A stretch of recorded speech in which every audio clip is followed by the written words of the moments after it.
Awesome. Good afternoon, everybody. Welcome to Robots and Red Tape. As always, I am your host, Nick Schutt. Happy to have my friend Josh Thiel joining us again, and Lauren Westerberg joining us as well. For the folks that don't have the opportunity to know you guys yet, will you tell everybody a little bit about yourselves, your backgrounds, and kind of how you got here? And Lauren, would you please start? Yeah, for sure. So I'm Dr. Lauren Westerberg. I am a developmental psychologist. I got my PhD at Purdue in human development and family science, and then my bachelor's degree at Elon University in psychology. And I essentially study and think about how kids learn STEM, so science, technology, engineering, and mathematics. So the ways that kids are exposed to STEM early on in their environments, how they best learn that information, and then how we can kind of provide them really strong foundations in these subject areas so that they have like academic success later and want to pursue majors and careers in STEM, in the STEM space. It's fantastic. Really appreciate you joining. And Josh, do you mind hopping in and telling everybody about yourself and what you've been up to since you were last on? Yeah, absolutely. First, I'll tell Association Nick, I know you from others of these and other chats we've had, and then I know Lauren because she's like quasi about to be sister-in-law here in the next few years, right? I'm also Mhm. on Purdue's campus, but we're kind of one big happy family here, so it's pretty awesome to actually be with her in a professional setting as well here, since we see each other at all the family events and whatnot all year Mhm. anyway. So super fun to join today. Thanks so much, Nick. A little background on me: I'm from West Lafayette, went to West Point, studied econ, drifted into tech as I was also progressing up as a special operations commander.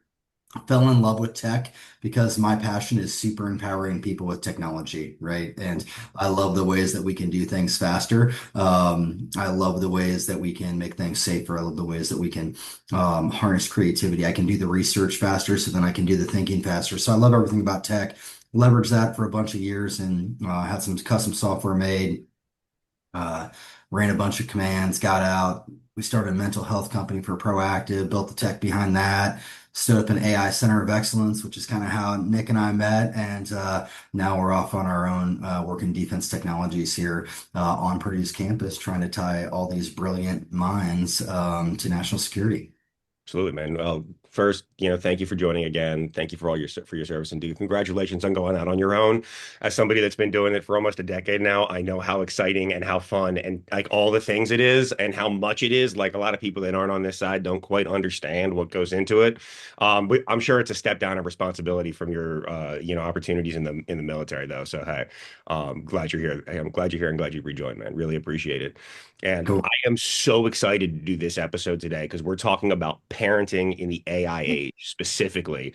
And as somebody with a daughter who's under who's 3 years old, this is something that I think about a lot is how do we begin to have these conversations with children, with our kids. And so when you start thinking about how approaching these things, and I kind of really think, should we introduce the technology first or like an AI first perspective, or should we, prioritize, teaching kids foundational skills, things like handwriting, mental math, and analog problem solving skills prior to introducing AI tools. So, Josh, could you weigh in on that? And how do you approach this personally in your life with having children? And how do you how are you thinking about this from not just you and as an individual, but like as a macro societal level? Yeah, so first, I suddenly had an epiphany that this isn't a new problem. And I went back to when I was like a young lieutenant learning navigation. Mhm. And they're like, we're learning like the map reading skills. And I'm like, should we be doing that? Or should I be learning how to use that really complicated GPS system better? Right.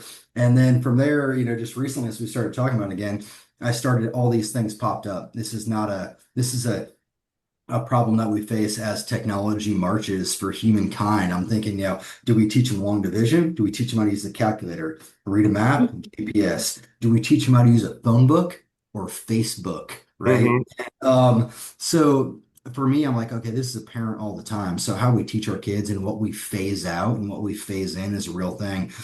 AI is a little bit different though, right? Because all the things took critical thinking just slightly changed.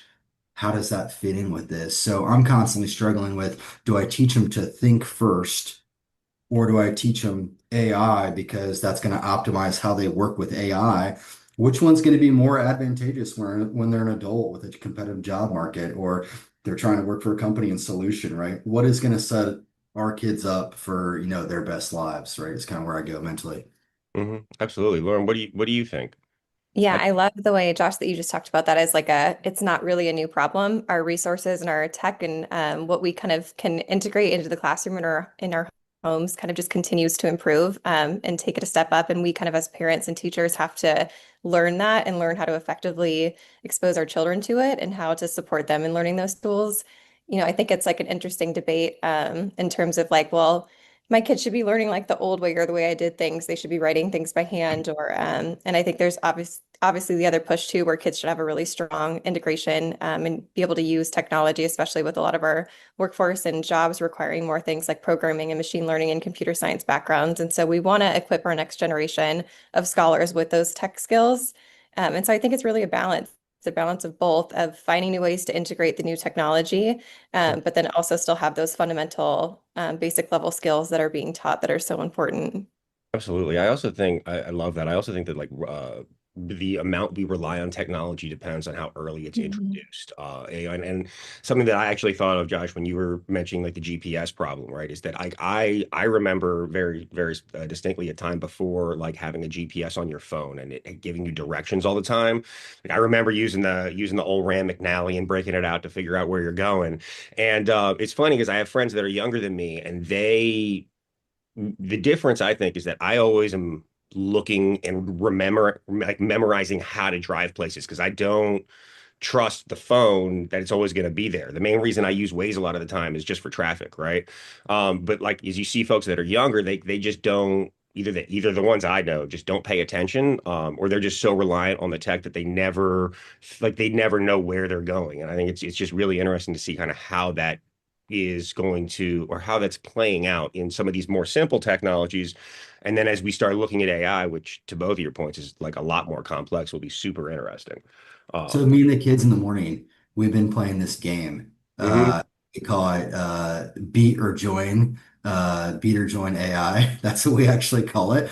And it's like we've got the Waze app and it's like making it across town to school in the morning. We know our town intimately. And it's Mhm. like Waze gives us something, right? We're like, can we beat that? Right? Or no, is that the right one? And like this morning, George was like, hey, Dad, it's 7:26. When it's after 7:25, there's always more traffic at that street, and we always hit four lights, and we're not going to do it.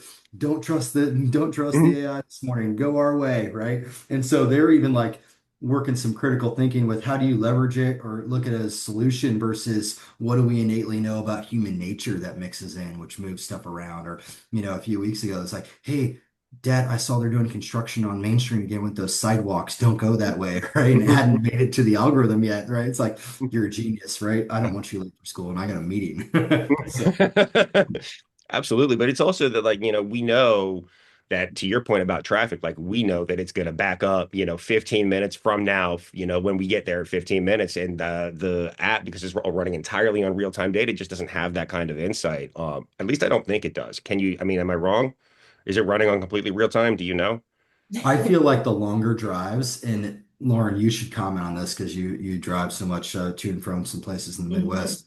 Like I feel like on the long drives, it always nails it. It knows that I speed, right? Hmm. I don't think I can get a speeding ticket for saying that, but anyway, yeah, I They got will to catch you give doing me it. a pre-speeding ticket right soon, right? But I'm like, it knows how fast I'm going to drive or how fast average traffic is. Feel like the long drives, it nails it, right? Hmm. Yeah. Yeah, I have a 4 hour trip to Indiana from Wisconsin every weekend that I take to see family. And I feel like it's been wrong. It'll estimate like about 30 minutes later. I've been noticing on average, it's like estimated that I'll get in at like 8:30 when I'm actually going to get in at 8. So I'm like, there is kind of like there's this measurement error, this estimation error. So it's not always exactly on. And then when traffic does pop up really quickly, sometimes it's too fast for it to be notified if it's like a major accident or something. So it is interesting. Yeah, I feel like what we just learned is that you're the one that drives really fast here, Lauren. That too, maybe. Absolutely. But so, when you think about, this from a cognitive development perspective, Lauren, how Mhm. does, early exposure to AI tools affect a child's cognitive development? I think it's important. I think it's, again, we talked about how there have been questions along kind of this pipeline for a long time, even with technology. Like, what is it going to mean when we bring iPads into the classroom or computers, or when kids are able to use calculators or aided kind of tools to help them with particular searches?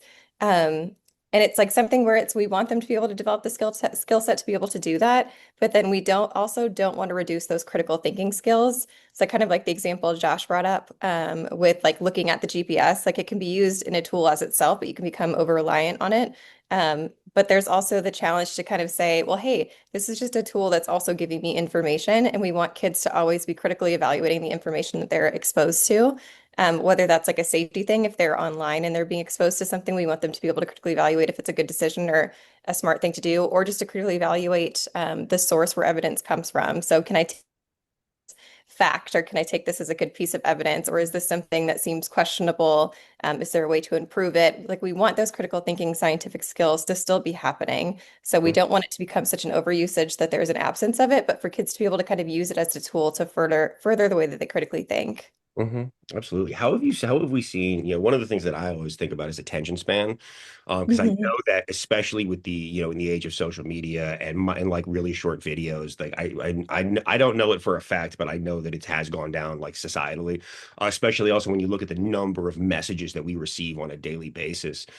Do you think that AI will have like a continued impact on things like that, on attention span, or or the ability to critically think if the answer is given to you in a way where it's almost complete, and almost good enough sometimes? I think it can be impactful. I think one of the things that's important to consider again is how it's being used. I come back to that question. One of the most critical pieces we know that is important to the classroom space, to the home learning space, that kids need is kind of that social piece, that social interaction. And so if kids are using technology or information in a way, we know that there's so much more deeper learning that can happen if there's like an adult or a peer near them that's talking about the information that they're being exposed to. So there's all of these studies back in the day that looked at these educational programs or television shows that came out. And it was basically kind of a way to say, do I have to feel bad as a parent if I sit my child in front of a television? Or can I say, at least if it's like an educational show, that they're like learning something and that like they're getting something out of it and I don't have to feel guilty. But these studies kind of show that even if the show is supposed to teach like math or science skills or something in that realm, we don't see kids walking away. Like there aren't these large effects where they're like, oh, they learned so much from watching this television show for a week or whatever. But they redid that study and then they introduced the element of parents sitting in and sitting next to their children and watching the show with them and asking them questions like, well, how do you think the character feels and what's going to happen next? And has that ever happened to you? And kind of these bridging questions that bring the problems to life and help them critically evaluate what they're watching and to think about it at a deeper level. And then that's when we see those kind of learning effects happening. So we see that kids are learning things when they have that social element at play. So I think it kind of makes me question, the types of classrooms where you see kids with headphones on at computers learning in isolation during circle time versus a situation where kids are using technology, but they're in small groups and they're evaluating information together or they're going through the scientific method together, things like that. I think it's a balance again. Mhm. I'm simpler down the tier, so I'll take this back to the basics of of bullies and drugs, right? So when I think of Lauren, everything you said stimulated a few things in me. Just me imagining my kids using stuff right there in the house around me, right? And Hmm. I think the social media and marketing to our kids scares the heck out of me, right? More so Hmm. just straight AI interaction because their AI is being used to manipulate for that dopamine hit, right? That they get addicted to short attention span, right? Have to have this approval for everybody with these likes, right? You are essentially, it's a Yeah. self-made drug inside the human body, but you're allowing the technology to drug your kids, right? Which is going to Mhm. shape what they think and what they react to, right? Um, and then there's the peer aspect and the marketing aspect. That's AI is being used to manipulate, right? Hmm. The marketing and the sales, right? But when I see them in the house, so I see that aspect, but I'm actually seeing that attention span goes up to a degree for tailored content, right? So Andrew, Yeah. when he's researching, will say George loves animals and he wants to be a veterinarian and he will watch YouTube videos all day on animals, Hmm. or whatever he's tracking that day for that animal, right? And the AI is feeding in the next video that's still on the line, deepening the learning. I can see that happening super cool. So I kind of break it down into AI that's being used for stuff that's for good or for bad, and then the direct interaction sometimes with AI for learning, which is another step too that we haven't talked about. But that research assistant side, like I love, right? Because he can just pull in more information on the Yeah. topic faster, and it's so tailored to him that it Mhm. keeps him engaged, right? Yeah, absolutely. I think you're absolutely right from a subject matter perspective. And so I have a really interesting point of view on this because I don't think I've even told either one of you this. I went to a school from third grade through senior year of high school, and I was not allowed to use a calculator in math until like 10th grade. Right. So I Yeah. had to do all my math by hand. I had to write all these papers by hand. I was writing about like abstract ideas in seventh grade, and all by hand. And so I think that was really cool because it challenged me, but I also, from a math perspective, because I had to do so much math by hand, now I feel like like I'm able to do mental math a lot faster. Hmm. Like I went and actually calculated pi by hand at one point in like ninth grade, and like that's something that most people never have the exposure to, and I think it gives a lot of appreciation for the people that did this and like discovered these things, and what they actually had to do to discover them and the levels of math, as opposed to just pushing a button and getting the result. But at the same time, I think that like I believe I was, especially going to school when I went to school, in the 90s and early 2000s was I believe that, I lost out on things like coding and, and some more of those technical skills that I would have had to then go seek out, and I just didn't, right? And so I see both sides. And I think that, it brings to the next point of digital native versus digital dependency, right? And how can we ensure that, raising kids as AI natives does not relieve to over reliance on the technology, or diminished independent thinking, and like how you've both brought it up, but like how do we strike that balance, and kind of how do we go about like even structuring a system for our kids to understand and appreciate both sides. I love that question.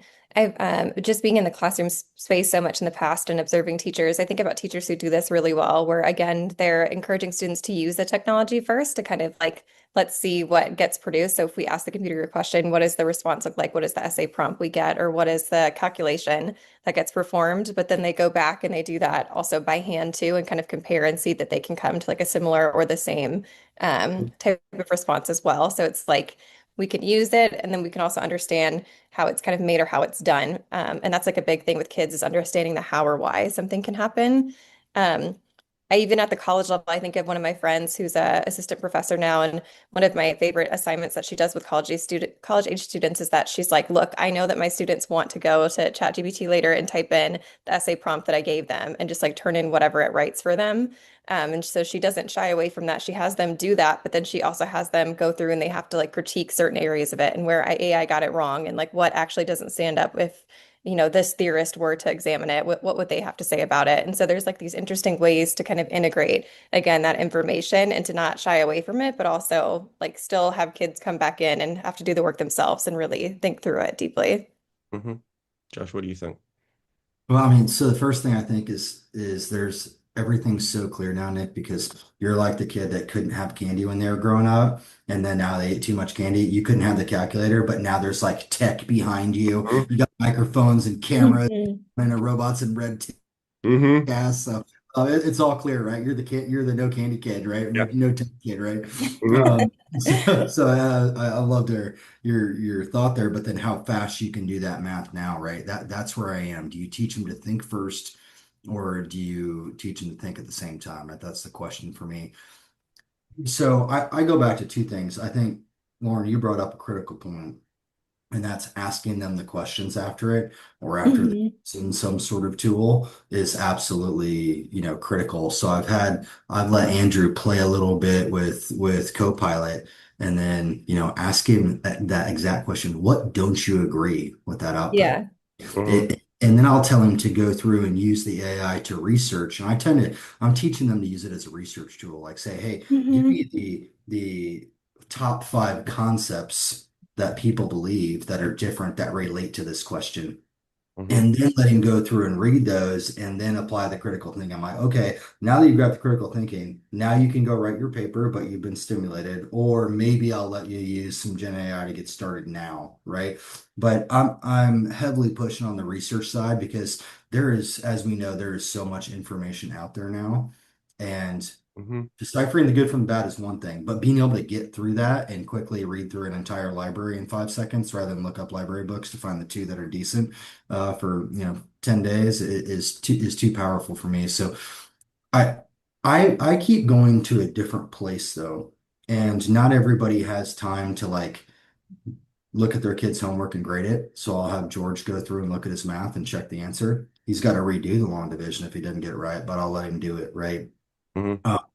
And there's this concept of tailored learning. So Mhm. in homes where it's dual income, so the parents don't have the time because everything's so expensive, or a single parent home where the parents don't have the time, or massive classroom sizes, how do we leverage the tech to make tailored AI so the level of education or the assignments are coming to that kid where they are so they can get the most movement, right? Because Hmm. having the smart kid sit through the lesson when he's learning nothing, he's not getting ahead or reaching his progress. Having the kid who's a little behind and doesn't understand the lesson at all is getting further behind. Like, how do we maybe use this in school setting to have tailored education? Like, Hmm. that's what I keep coming back to. Yeah. And I would, to add to that, I completely agree with you, one, but two, from a tailored education perspective, but it's not just tailoring it to the right, to the right like difficulty level or the right complexity.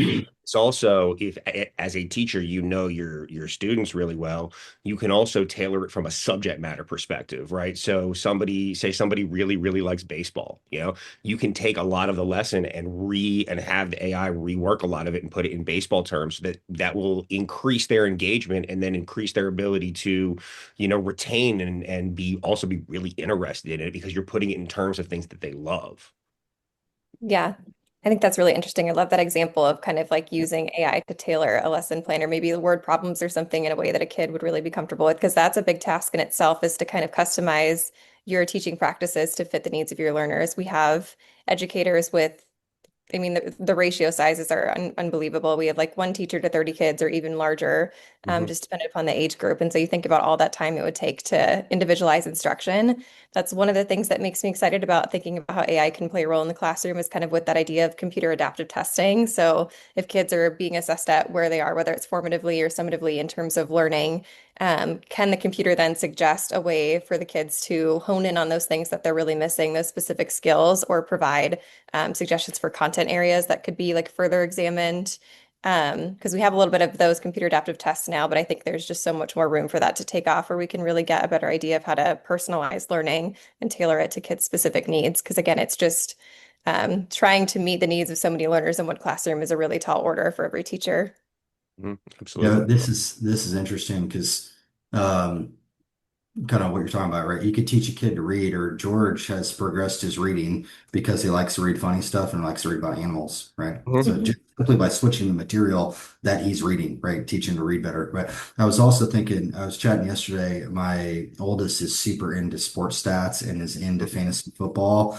He's 12 years old, right? And he was asking me there, and I'm like, I'm always thinking, how can I teach the kids data? Because Hmm. the blood of kind of the AI era, the through the veins is data. And Andrew was like, man, they should have a stat on how long each lineman sustains his block. That should be a stat for linemen. They should have linemen in our fantasy football team.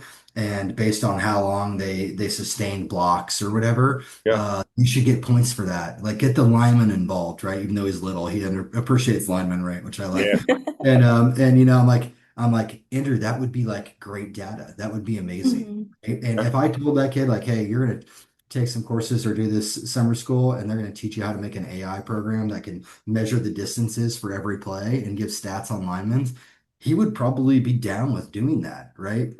Doing some summer school for it, right? But again, it's tailored to what he's interested in, but taking Hmm. it back to tech and then the data and then also to AI to be able to read it at scale because we couldn't hire enough people to sit there and measure it on the screen and do it, right? Only Right. AI can do it at scale, right? Hmm. Yeah, no, Anyway, just an example, right? no, but listen, I was also a big stats guy from a sports perspective when I was younger, and I wish I'd realized that I didn't know what data science or data analytics was then at all. I had no concept of it, but like looking at that, analyzing all that, I really really loved that, and I think that if I had realized that, because if you to your point, if somebody had come to me and said, "Hey, do you want to go to school for extra school to go learn about data and data analytics?" I would have said no, absolutely not. But if you frame it in a way that of something that I'd loved, like I would have said, absolutely, that would be super cool because and it's the same thing, right? You're teaching the same thing, you're teaching the same processes, you're teaching the same, the same ability to sit and think through the and to one of the things we're all talking about is having critical thinking. That's such a huge skill. And I think it'd be great if we could tailor education to where children are able to receive it better. I also have problems with standardized testing, which I think is part of the reason that everything's gotten diluted in the way it has in schools. I understand what we're trying to do, but like I don't know if that was implemented properly. I don't know, Lauren, if you have any thoughts on that, or Josh, if you do from having parents I've got a being a question for parent. Lauren. I've got a question for Lauren actually with standardized, right? So that Mhm. right now, the most like interactive or tailored, um, not quite AI, but machine learning that's going on that I see is it's in their math, and based on if they get the math question wrong, they'll increase the level of difficulty or decrease. And Mhm. depends the lesson on their iPad, they have to score above so much, like so many times in a row, right?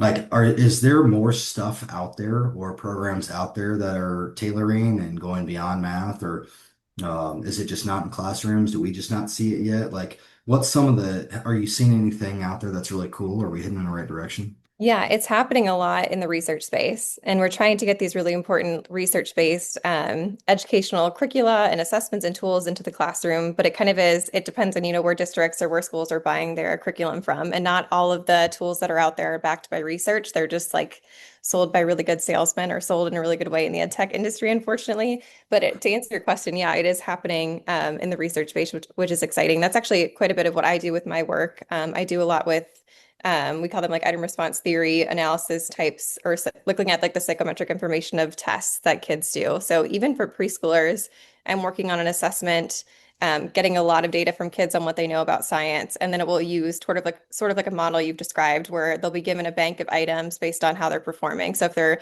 knowing less and less about this part of biology and science, then they'll be given these answers. Or if they're doing better, then they'll be given the more difficult items in the assessment. And so I think we're going to continue to see a lot more of it. It takes kind of the burden again off the educators to specifically identify and have to tailor the information. The test can do it for them. Um, but yeah, I hope it continues to be something that catches on and gets used in a greater ed space. But it definitely is happening in the research space and even with the young kids and their assessments too. Absolutely. And you brought up something there, Lauren, that I think is really interesting, and I'd love to ask both of you about it, is how do we ensure that with there's obviously a lot of really well-resourced schools and school districts and those that are not. How do we ensure equitable access to AI for our children in schools? Yeah, I really love that you're thinking about this question. I think it's hard already because we think about there's tech, like when we think about access to technology in classrooms and what they're equipped with, there are differences dependent upon what type of school kids have access to or where you're living and those types of things. And so um, the idea of, I guess, creating grants or opportunities for students to be able to access more tech is really important to be able to have those tools. Otherwise, I think we're just going to see these big discrepancies again in between kids who can use these tools in the learning space and then those who can't. We have classrooms now today where kids get to go home with a Chromebook. Like every kid gets a Chromebook in the classroom versus we have, schools still that have like a separate library with computers that kids can sometimes access. So it definitely is something we need to be thinking about. What do you think, Josh? You know, I think that it needs to democratize, right? And it needs to be like something in the hands of every kid. Like it's not unlike ensuring like kids have access to food, right? At lunch, right? And the take home programs on the weekends, right? For some schools, right? I mean, we've got water fountains in there, right? This is just a part of society. And if we want to keep the individual, which I care about, and the nation competitive, right? Mhm. We've got to invest in that human capital. This just has to be something that we invest in as a nation to ensure every kid's got a device. Now, maybe it doesn't go home, right? Maybe it does stay, but in that school, every kid needs a device because that's the world they're coming into. And you're going to set up a situation where you have people that can't find jobs in the workforce if they haven't been touching it a little bit every day, even if it's not the most advanced AI education programs or something. I think they've got to touch it, and that's got to be an investment and a very thought through, probably at federal level down to state level, because some schools that just don't have the money, Yeah. we've got to find a way to get those people and get those kids a way out, right? And their way out is when they're, servicing the robot in, Amazon's factory, right? Not knowing anything about tech or how to interact with it. So I think it's an investment that needs to be a basic thing in life that we provide, right? For Um, Yeah. yeah, I completely agree. I also think that like AI is awesome, but if you don't have high-speed internet access, you can't really access it or use it in the same way. So you look at things like that, and I know like there are school programs that up in that I've heard of up in the Baltimore area where the kids, to your point, Lauren, they'd be able to go home with a Chromebook, but Hmm. they didn't have internet access at home, and so like the school district would like park school buses with essentially hotspots around where the Yeah. kids were and provide access that way. But which is awesome, but like I don't, again, I think that like just like power and water and heating and air conditioning, like internet is a utility of the modern world. And unless you have access to high speed internet, like you can't participate in the modern world and you can't continue to have these great leaps in technology. I think if we can give more people access to internet and access to these tools, we're going to be able to continue to supercharge ourselves through the AI age and into the quantum age or whatever comes next. Yeah, and Yeah. it reminds me of university campus, right? Like when I am a university student, I get suddenly access to like all these, online Hmm. journal things, and I get like really cheap Microsoft, Yeah. suite packages. Like our kids in schools, like why can't we get them that too? Like they got a Wi-Fi log on to the local Wi-Fi or a cell phone, something maybe, right? If you're a Mhm. student, buckets in, there's a way to do this, right? Absolutely. Yeah, I definitely am such a proponent again and such an advocate for more funds to schools for sure for things like tech too, and then also just support for teachers. But I think a point too that I just thought of being a researcher in the space and developing curriculum or interventions to kind of help promote math skills or whatever outcome. I think of like sometimes we have to be creative with how we access families so that they can benefit from learning, especially if tech is involved.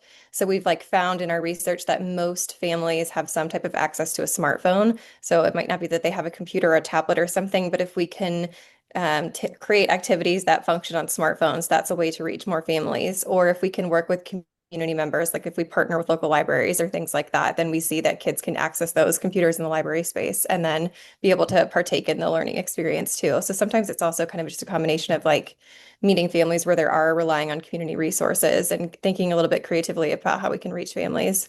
Absolutely. And just out of curiosity, Laura, I know this is a lot of what you do from a research perspective, but what do you see from a results as kids age, become teenagers and adults? How do you, from what age does STEM being introduced? How does that, impact later success or later understanding? And in addition to that, how do you, let's start there. I have another question, but I couldn't think about how to say it. Yeah, for sure. I love that question. So I specifically study the early years for a reason. I'm a big advocate of educating your children from 0 to 5 in particular. There's just a ton of brain growth that's happening at that time. So much room and opportunity. You know, you hear people say like the best time to learn a language is like before 6 years old. There's the reason behind that and the way that kids' brains work. And so early exposure really does matter. I think sometimes I've talked to parents a bunch in my research and talked about the ideas of doing like science and math. I'll ask them like, do you think it's the role of the teacher in the preschool setting to teach your child science and math, or do you think you have a role in that? And I'm always kind of taken back by the number of parents that are like, the goal of pre-K is for my child to play. I don't want them to be kind of burned out or exposed to too much like learning early on. Like, they'll get that in later school years or that'll come later. But like their job is really just to learn how to read or they'll listen to stories or they'll play. And so we know that kids are actually capable of just so much more now. There's so much work showing that kids develop kind of deep understandings of science and math early on. Even studies showing things with infant eye gaze. So with physics, like if you show an infant a ball bouncing off of a wall, they'll look shortly at it because they expect that. But if you show an infant a ball and it moves somehow through the wall and pops out the other side, the infant will stare longer at that. And that's an indication that they're confused. That eye gaze is measured as like that's not what I expected that to happen, or that's not how I expect that to look. So even before kids are verbalizing, they're learning kind of like laws of the world around them, or they're grappling with information. They're starting to understand how basic science works. And it's really interesting when kids are exposed to science and math. We have these studies showing that there's these long predictive effects. So what you're learning in preschool or before kindergarten is predictive of how you'll perform in later schooling. Mm, Um, so it's a really critical window.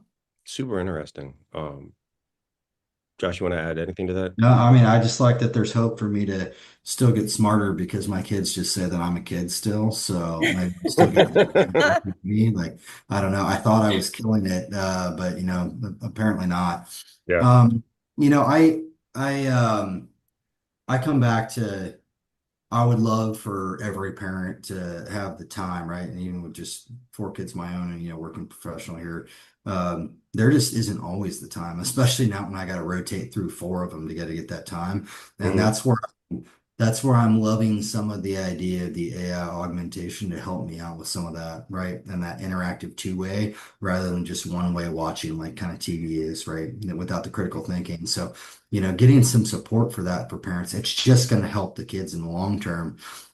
That kind of takes me back to, and we really haven't talked about the other risk, right, to me. So this kind of stimulated that for me. And I go back to social development if I'm not having to team play because it's so tailored or too tailored. And I'm back to like play.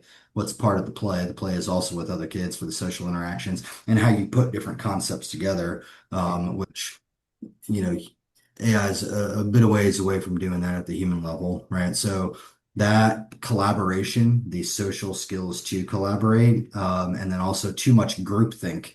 If everybody gets the same answer for what they're seeing, what does that do to the creativity side? We may know more, but not have the creative side.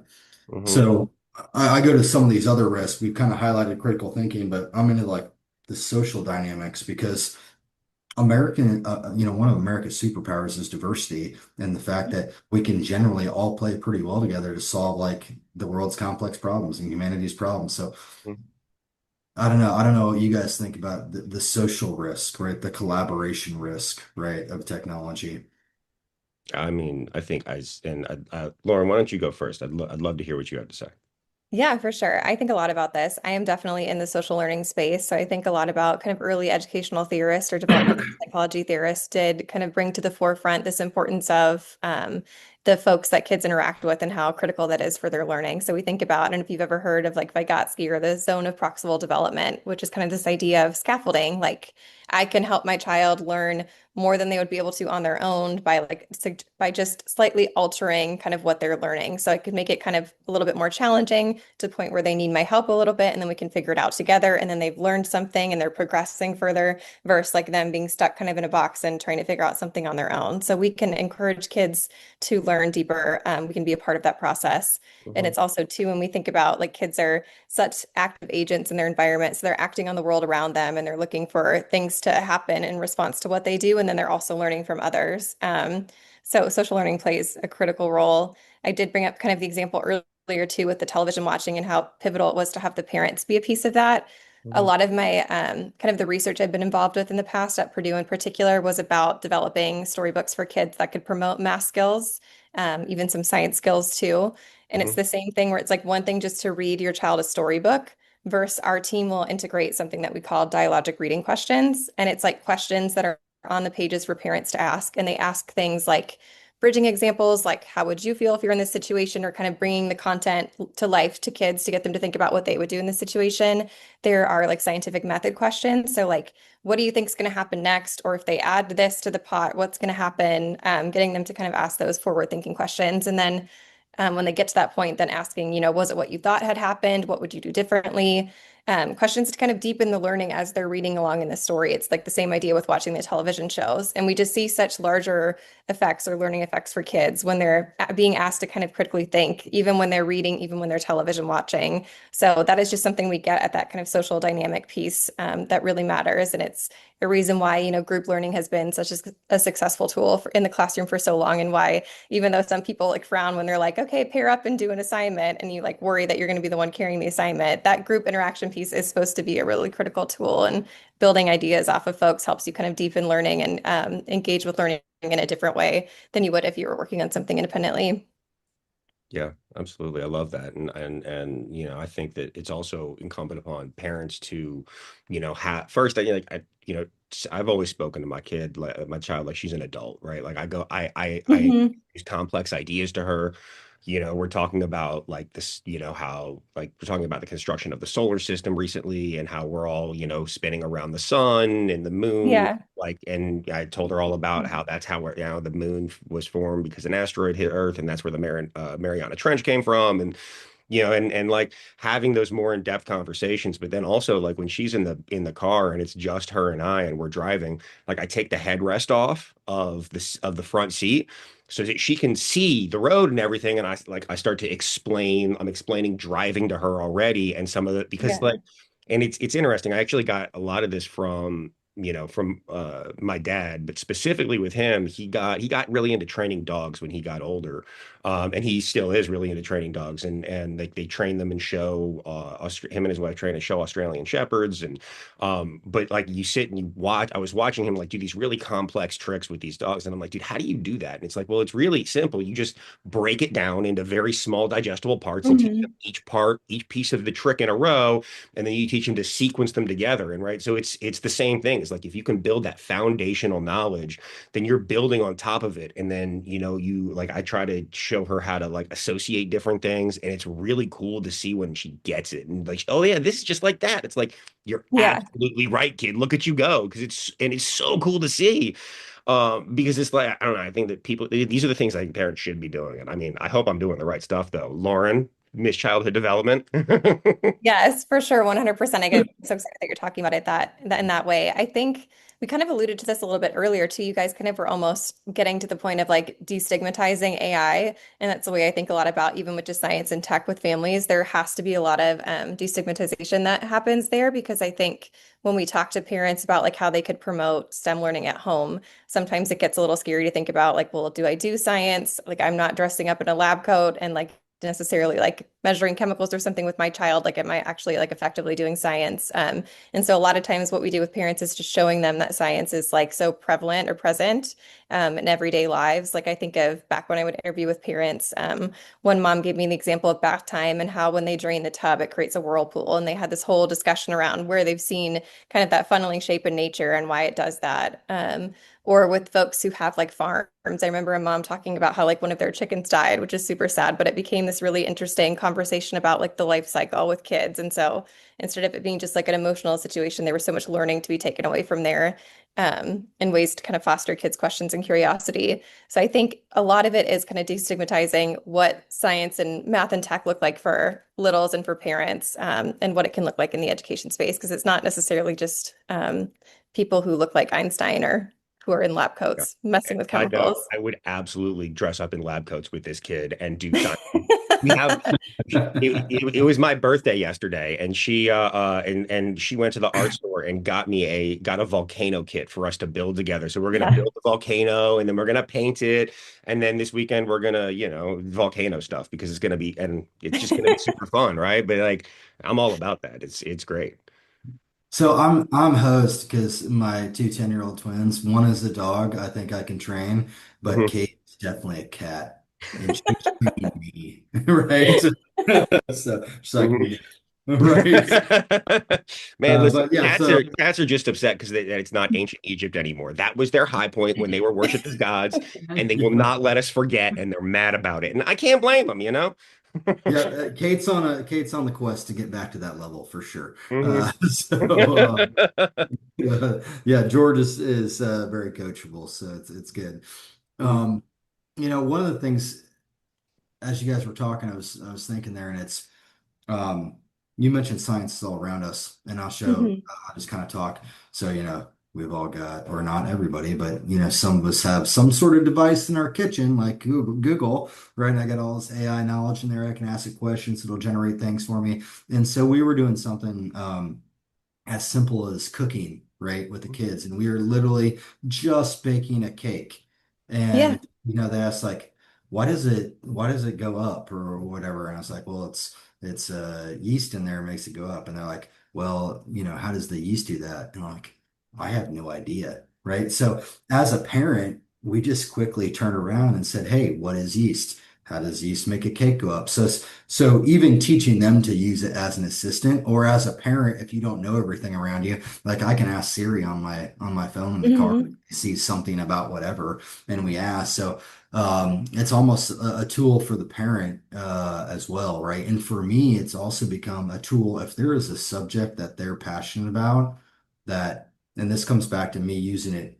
Can it be used for social enhancement, not go into your box for social isolation? Mhm. If they're interested in something, I'll start spinning myself up on it with Copilot and learning more about it, reading about it, hearing about it for during the day for series so I can talk to them about it when they get there, right? So me using it as a research assistant to actually enhance my social connectivity with my kids is a thing I'm trying out, right? Because Mhm.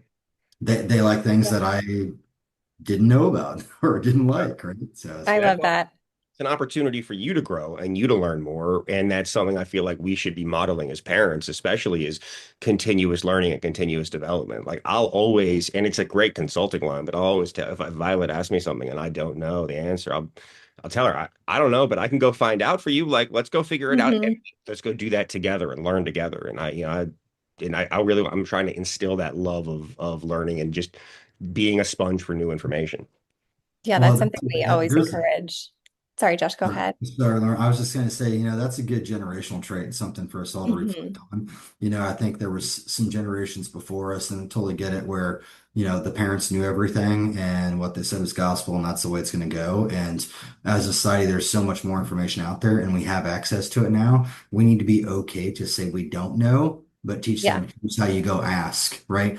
So if you think about, yeah, getting that technology and that Wi-Fi for that kid that's maybe in a not a great place, it's a lot easier than it used to be to order or have the money to pay for Encyclopedia Britannica, right? Hmm. It's easier to get Wi-Fi now than it is to get an encyclopedia years ago, right? Which everyone had in their home. I remember my friend had one and he would go look up, or his parents would have him look up questions, right? We didn't have one. Yeah. Um, And it so also is constantly updated. You don't need to buy the new version every year like you did with Encyclopedia. that's absolutely right. Yep, Mhm. for sure. Um, I'm curious to hear, and I know, uh, Nick, I know you got questions, but there was one thing that I was super excited, and it's what are you guys like the one or a problem that you're most excited that maybe AI can help us solve as it relates to our kids, right? Problem, and then what do we think it can solve, right? Lauren? Yeah.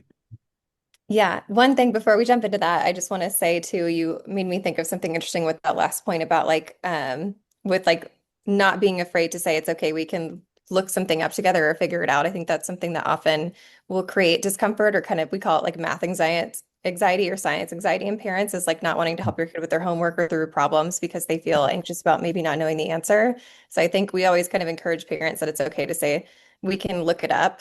But then I also love to, I always encourage parents to take it a step further and not be afraid to set up like a mini experiment in their house or like an investigation and try to get their kids to deduce or figure out what's happening. Even with the baking example you brought up, like, okay, maybe bake something and leave out the baking soda, or maybe try to leave out Mhm. certain ingredients to figure out which one is the one playing the role, or put yeast in a bowl with sugar and kind of watch that dissolving interaction or what's happening and have them write down in a journal what they're experiencing and have them draw conclusions. So you don't even have to be the one that necessarily is like the deliverer of information, but you can help them start to figure out, what could be causing it on its own and have them do their own little scientific investigation and detailed journal entries. That could be a super powerful tool.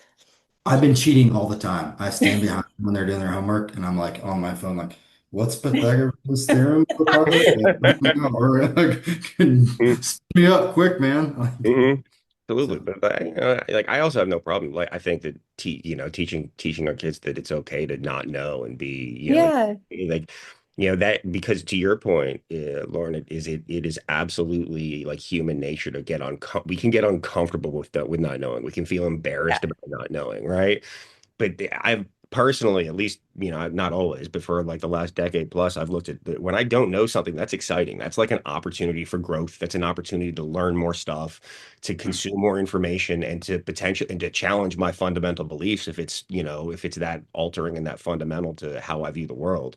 And I don't think everybody approaches it that way, and Hmm. I'm not sure why some of us can and some of us can't. But like I love having the opportunity to learn new things, experience different viewpoints, and have interesting interactions with people who think vastly differently than I do, that value different things than me. Because to your point, Josh, I think that like that's part of diversity. Like that's part of what makes of our superpower as a nation. Yeah. And now I forget what your question was, Josh. It was a really good one though. but it Hmm. was like, what's the one of the biggest problems, and what do you think that maybe AI or technology can solve as it relates to our kids, right? Something I'd hope for is a way to combat a lot of the misinformation out here and to get over the Hmm. like analysis paralysis that comes with Googling something, right? Because, you Google anything, right? And you're going to get, the 100+ pages of websites referencing the thing, and you don't know which ones are legitimate and which ones are not. And I'm hopefully like, things like AI will help kids, more accurately and more concisely first value different sources, but also have them help summarize them. And then if you can teach your children how to use these tools and how to go back and forth, and like you can start with say a news article, right? Tell me everything about what's going on in, Ukraine, right? For instance. And then Hmm. you can add additional sources and ask about those sources.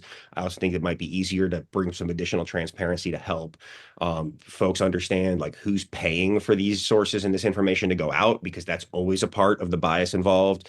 So I'd hope that, but I'm incredibly optimistic about things like that, I feel. Yeah, that's a good point. Before I answer kind of that question, Josh, too, I just want to like play off of something Nick said.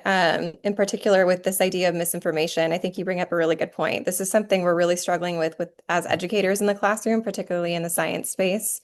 Um, so new educational standards were put forth back in 2013, and this was supposed to help a lot of the way science instruction or science is taught in the classroom, K through 12. And the idea was we really need to teach children an understanding of the nature of science, like why science is done, not that science is just like this big bulk of factual information that's relayed to kids that they have to memorize, but really it's just these pieces of evidence or theories that are being presented. And we want kids to critically evaluate those, to think about, are there ways that those things could be refuted? How can new evidence come forward? Like they themselves are the ones that interact with that information, and things can always be falsified or changed. And kids should be able to critically evaluate, like, is that a good data source where that's coming from? We don't want them to kind of fall into the buckets of, okay, it was posted on Facebook or it was in the news, so it's true. Like we want them to be able to engage in good argumentation. And a lot of folks in this space or in the space I'm in will say that we've lost the ability for kids to engage or even adults to engage in good scientific argumentation. And it's just because we kind of hang on to emotional valence or we attach emotional valence to things,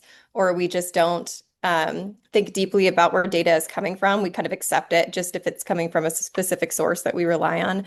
And so we want folks to really be able to think about misinformation, to think about, is something a good piece of evidence? How could I refute this? How can I show that this stands or would stick if I test it this way? How can this be changed across time? Because there's such a lack of understanding, and a lot of folks think that, that these scientific laws or theories that were put forth are just things that have kind of existed for so long and have been accepted, but really they came out of people back in the day messing around with really small concepts like what happens if I drop a ball on a feather, and they've Mhm. just been revised through time and strengthened in that way. And so we want kids to be able to do that exact type of behavior.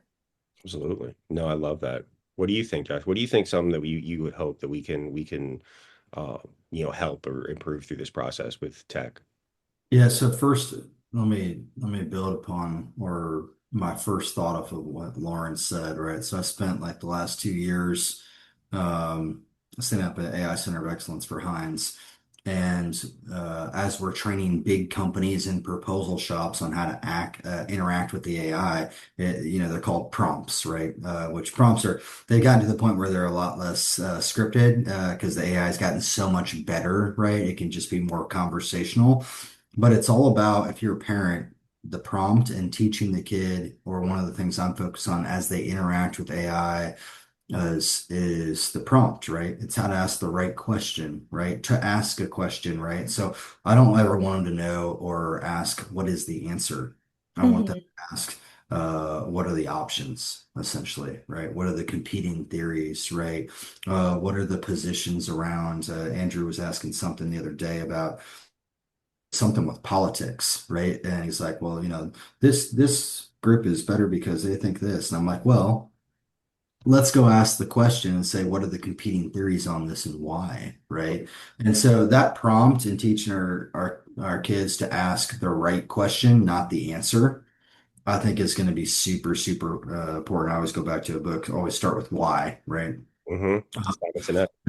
The thing that I'm most excited about is I think about how impactful some guest speakers were when I was growing up in the classroom, right? And it's hard for the teacher. They got to set it up, the coordination, writing the letters to probably 10 people, hoping one will respond, getting them there, finding some funding to fly the person there. And I mean, the difference is, it's like our kids can access so much information now at Hmm. the pump. I mean, it's all like the world is like right in this thing here. Like Hmm. so much of the world's knowledge, I can get to it through this thing in my hand, right? And what used to be really hard to get a SME, a subject matter expert, to come in and talk to kids, or for them to get asked to ask questions to, or the encyclopedia, which ages out or dates out quick. Like the world is literally in their hand, right? And we just got to teach them how to thoughtfully interact with it. And I mean, I think all of our problems in the globe. We've made many of them, but we can also solve them, right? And I think this is the tool, right? And AI is the tool to super enhance their learning and their access to SME knowledge, right? I'm kind of excited, but kind of scared. Hmm. Like, imagine when you can take all of the written works of Abraham Lincoln and the AI will take on that persona. We do this now in proposals. Hey, evaluate this proposal, and the panel is going to be one DoD executive, one rocket scientist, and one acquisition officer from DoD. And it'll take on the persona of those panel members to evaluate your proposal. Imagine when they can ask Abraham Lincoln questions and it's going to be fairly accurate based on his writings. Like, how cool will that be for learning, right? Yeah. Um, so I've got more excitement than apprehension. But we got some work to do, and it's our responsibility, I think. Absolutely. It is. And one thing that I'm really curious about, Lauren, is how do you think that, like, how do AI interactions affect children's like emotional intelligence and empathy? Have you seen data around this yet? I haven't seen data specifically around this, but I like kind of understand this frame of thinking too. We hear a lot about like kids being glued even just to their phones nowadays and not being able to carry or have a conversation at the table anymore. And like one worrying about these like social detriments to kids, and like thinking about if that could only get worse with AI, if like kids are primarily communicating or learning or getting information from AI, what does that look like? Um, and so I think it is like a legitimate concern. I think again, if we think about the balance of using tech in combination with social learning, some of that kind of goes away. Being able to integrate, I think, is really important. But yeah, I think there's risks to being reliant to on something too much and not getting out there and having like basic social interactions or communicating with people. I also think too that there's emotional risk just with being in the tech space alone for kids. Like we talked about kind of like the exposure that they can have, like advertisements that are geared towards kids. I think there's like, the more greater risk of like cyberbullying or there's things nowadays like cyber stalking or safety concerns that we have to worry about with kids too. So I understand there's kind of risks that come along with it. But I think a lot of that too can have like a lot of what can help with that is just teaching again critical thinking skills, having kids evaluate if things are a good idea or what is missing there, what seems like something that I should do and what seems like something I shouldn't do. What's a good idea? I've got a Absolutely. social experiment to share. I'd love that. Yeah. So I was watching something on with Matthew McConaughey, and he supposedly, I don't know if he actually does it, but supposedly he'll talk about how he does these 21 days where he kind of leaves the grid and goes somewhere. And he says that it takes him 13 days to fully unplug, right? Hmm. Before he actually can open his mind to the new things, right? And it's interesting that when I take the kids in Wisconsin, I see this as well because we go no technology from like 8 a.m. to 7, 8 at night, right when dusk starts coming. And it takes them, no kidding. So if you're a parent doing this, right, it takes about a day to 36 hours, right, a day and a half before they're not outside like pissed and bored. And then Hmm. they're just in it, right? And they're like learning Mhm. it and doing the things, right? And then what I realized, or what we started doing, when we started doing is George loves to do like charcuterie board with me before he goes to bed. He's always eating everything as a 10-year-old boy. And that's when we started talking and we start like researching the things as we started talking about the things from the day. That's when we start researching it, like some weird frog he found or whatever it was out there, some creature or why something was happening. Like one day he just like wanted to know more about gravity, right? As he was pouring water down the hill to make a trench in Grampy Pants's hill next to the stairs that's going to totally destroy his stairs eventually. But how does gravity work, right? Yeah. And so, this interactive of the experiential, then back to the answers, back and forth. That's up to us as the parents to set that up, Yeah. right? To make those boundaries or work that. But that experiment, it takes like 36 hours before they'll stop being bored and actually immerse themselves in it. Mhm. But then we amp up the learning once we pair in just Yeah. the tech at night, then, right? Once they're in the on limits time of the tech, right? So it's been a cool experiment, right? Not intentional. Yeah, no, I actually remember it was I was like, oh God, I was either a senior in high school or a freshman in college. I remember I was a freshman in college and it was just back I had the old Motorola Razor and I don't remember how it happened, but it broke, right? Like the thing snapped in half, whatever, and I didn't have a phone. Like, I had to get a new one shipped and I didn't have a phone for a week and it took like 2 or 3 days for me to not be like constantly looking for it. And that was a lower level of technology that was far less engaging, right? Mhm. And then I loved that nobody could get in touch with me unless I wanted them to, right? Like it was awesome. And then the phone got and that, but that was the last time I didn't have a cell phone on me, right? Like was it like 20 years ago? And so I like and like especially as an entrepreneur doing these things, I'm just always plugged in. I'm always on. And I aspire to the day where I can take a 22 day retreat and just have no technology and don't need to talk. That'd be amazing. Yeah, I'd love that. Um, totally. So I don't know. What do you think about like, how do you, well, Lauren, how do you think that, what age do you think it's good to introduce children to AI AI or, tech in general and how should we, um, are there areas or ages that's more harmful or, how do you think we should approach that?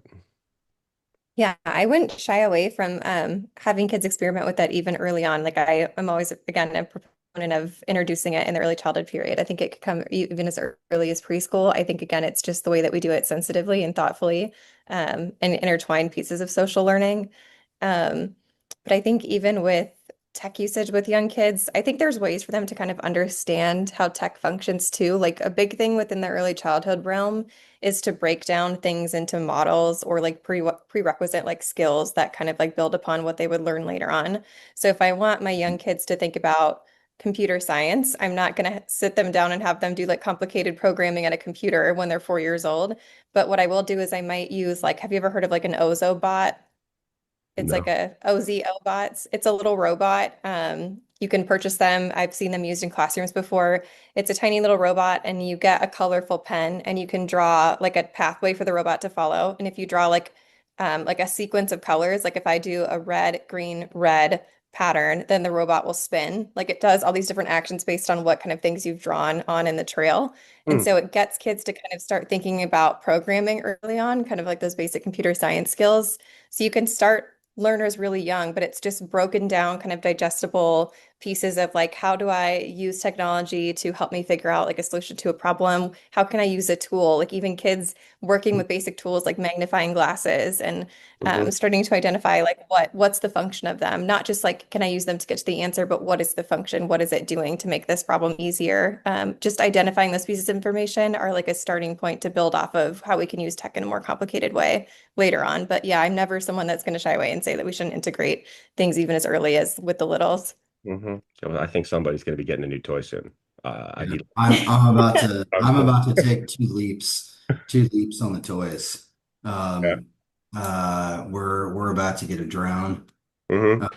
Yeah. And some of the basic things we're gonna do is like fly to shore of the celery bog right nearby, so George can like look at other, creatures and all the habitat and wildlife out there that we can't get to, right? Because there's only certain viewing points.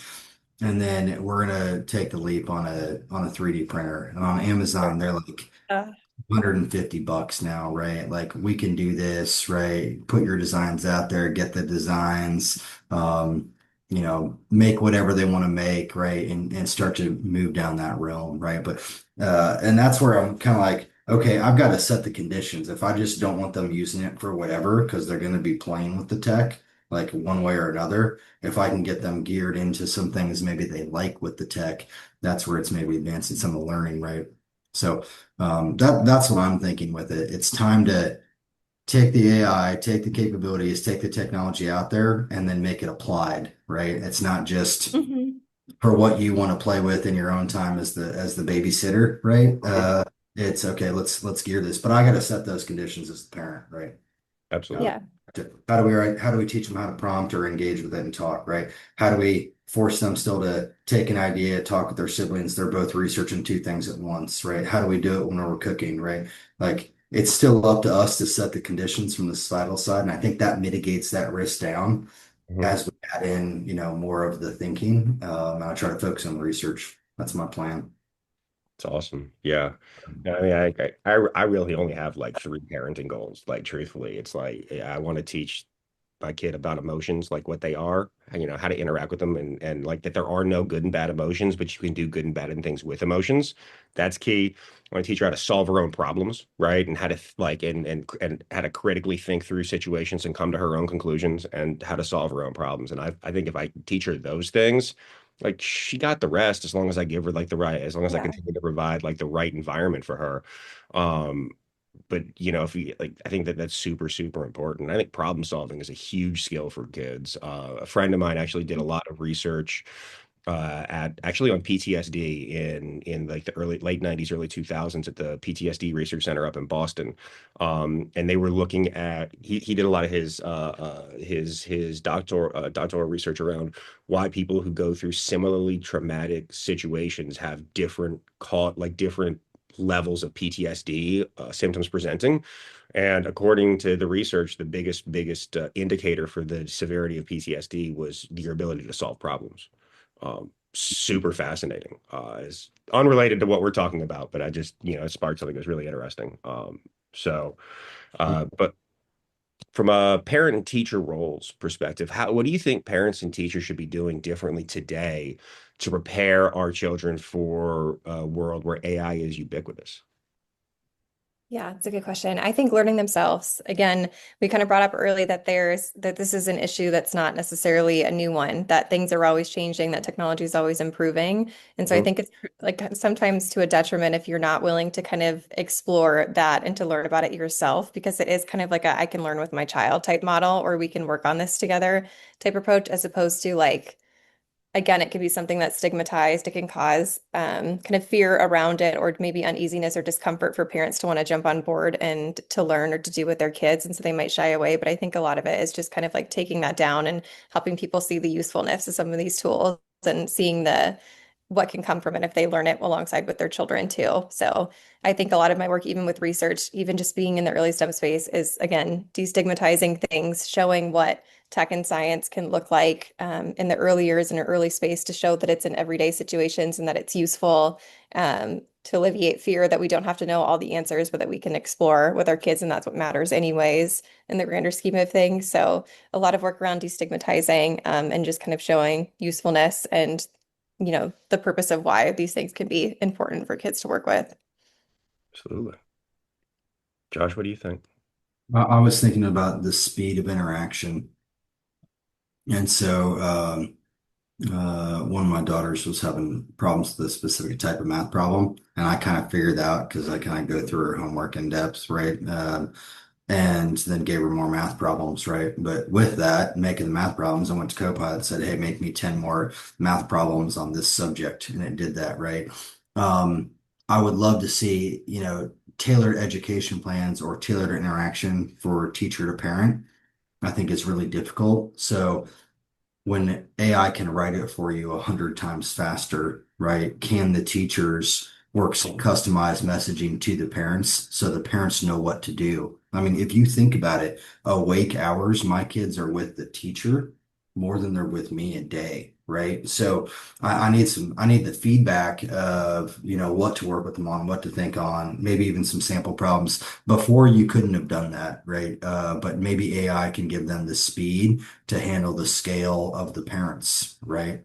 Mhm. Um, Maybe we'll see, but that would be something I would love to see, in the future, right? I do a lot of stuff with teaching people how to use the voice transcription, right? So I taught a professor here on campus how to take lecture notes for slides. The other one I taught him just go for a 20-minute walk and just go for a walk and talk into your voice transcription app.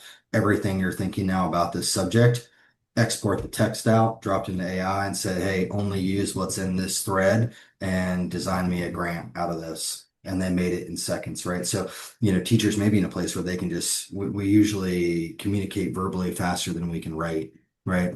Maybe they can verbally orate their notes on a student faster, and then the AI is going to take it and punch out the note to me, right? Or something like that. So I'm excited for maybe it to go that direction for the Mhm. connection between the teacher-parent interaction. Will AI help the teacher handle the scale, right? Yeah, That's a I good point. go ahead, Lauren. Do you have anything to add to that? Yeah, I was just gonna say too, you bring up an interesting point with again kids being with teachers for so much a great part of their day too, and thinking about how to get AI used in the classroom. I'm always kind of thinking about that teachers are under like already such big demands. They have so much that they're already doing, and they're completely like sometimes there's like lesson planning time that's built into teacher pay scale, but sometimes it's that all the lesson planning that they do would be externally and outside of like what they're compensated for, and so anytime we're suggesting like new tools or resources or whatever for folks to use in their classrooms, sometimes there's hesitancy around that because it involves completely shifting a lesson plan that's worked for years or something or activities and thinking about how can I integrate that in the classroom. So I think one thing that could be really helpful is just thinking about how we can incentivize kind of using technology or AI in the classroom for teachers to for them to see that it's like something that could be really beneficial and how we Mhm. kind of pitch that information to them. So Yeah, I so think I'm that's thinking really like meaningful. we were using AI for supply chain analysis and risk analysis, and we still had the analyst in the loop, but Yeah. essentially it would scroll through zillions of things, and then our analyst would do a quick confirmation. So, as we're just playing this out, I'm thinking if the AI is looking at all the grades of all my kids' stuff, right, and then Mhm. say, here's the recommendations, can the teacher just do a confirmation on it and then hit send to me, right? With teacher in Yeah. the loop, but Yeah. some tailored extra help or the tailored lesson plan, right, generated. Could that save them time? So Yeah. I'm with you. It's the time is the main resource, right? For sure. Yeah. You can't make more of it, right? And I'd also love if we could ensure that like maybe we could not just the messaging itself to parents could be tailored to ensure that they're going to receive it because what you say people hearing something is a lot less to do with what you say and more to do with how you say it. And if you could put these into words where you're not going to make parents combative or and Mhm. you're going to put them in a position where they will receive what you're going to say and understand what you're coming from the place where you have their child's best interest at heart. Like that would be great. Maybe that would make not just help with communication, but make communication more effective, which would be awesome. So my last question for you both is if around future-proofing children, and if you had to pick one skill or a mindset to future-proof kids in the AI era, what would it be and why? That's a good question. Future proof. What do you mean by future proof? Well, you think about how fast the world is changing, right? And the AI we're using now is the worst it's ever going to be. So how do we Yeah. make sure that we're setting kids up for success? And either it's just from a skill set perspective or a mindset perspective. Hmm. Well, I think we're back to this piece of like, it takes time to learn stuff, but everything's changing so fast. Hmm. And so I'm coming back to this idea of how do you, and the AI is going to change faster to deal with that, or essentially be able to learn and analyze faster than the humans can at some point without a lot of reading, something like that. Hmm. So how do you teach them to leverage the AI to grow at the speed of technology or the pace of change in the modern world, right? And um, I think some of that comes into just asking questions, right? Some of it comes into the tools and technology select, but they've got to figure out how to use that as a tool to keep almost upgrading themselves, so to speak. And that all comes back to the awareness to know the changes happen, then ask the question, do the learning, and keep the enhancement going. Um, Somewhere in there, I don't have a good fit, but it has to help them at the speed of technological change. Hmm. Right. Otherwise, it will pass you and you're gone, or other people will pass you that can constantly learn and update faster. I think the other thing I've got to tell them, and all it's this terrible situation of, they say, Bill Gates and everybody like they read 3 hours out of every day, right? Right. Well, your average person that's making a wage may not be able to do that. But how do you protect the time to constantly be updating yourself and learning? Hmm. And for the average person that doesn't have as much, you've got to leverage the tech and the AI to help you learn faster. It's kind of coming back to the point I made, right? Because you've got to invest in upgrading yourself. It's not you learn one skill at college and you go use it for 30 years, right? One skill lasts about a year. So, Hmm. Absolutely. Lauren, what do you think? Yeah, three things kind of relatedly. I'll repeat again. I think destigmatizing science is a big thing, and it matters even when we think about AI. I think kind of the next thing I would say beyond just destigmatizing is again pushing the nature of science narrative, which is that science is for everybody, AI is for everybody, it has practical uses. It's something to not shy away from. And then I think too, just continuing to kind of bolster, foster curiosity in kids is something I hope we never shy away from or gets lost with that. I think if kids continue to ask really important how and why questions, I literally think there's no better question than how or why instead of just asking, like what happened or what is it or Hmm. um, those types of things, but them really getting at like the mechanisms of how or why something works is really important. And so I think continuing to push that and foster that in kids is huge. Absolutely. I would add, like for me, it's really two things that I think about is I think it's first it's building a capacity for being comfortable with not knowing things. Uh, Hmm. because I mean we all know folks that like when you get them outside of their area of expertise, they just fall apart and they're not Yeah. comfortable with like not being the expert. Because I think that that leads into the passion for learning, right? Because if you enjoy the process of learning and you have a true passion for learning and continuing to grow, I think that as the tech changes and the world continues to change, that you're going to, love and enjoy that prospect of, keeping up with it. And if you have a capacity for not like a capacity for being comfortable with like not knowing things, like that will feed into that. And so that's kind of where I come from on that point. But before we wrap up, you guys have anything else to add? Any points that we didn't get to make? This has been super fun. Great conversation. Yeah. You yeah, the future can be brighter, right? And everything that is now was once a dream. So I'm excited to see what our kids make. Right? Me too. Yeah. Absolutely. Lauren, Josh, thank you so much for joining. This has been great. Everybody, thank you so much for listening to Robots and Red Tape, and I hope you're having a wonderful day.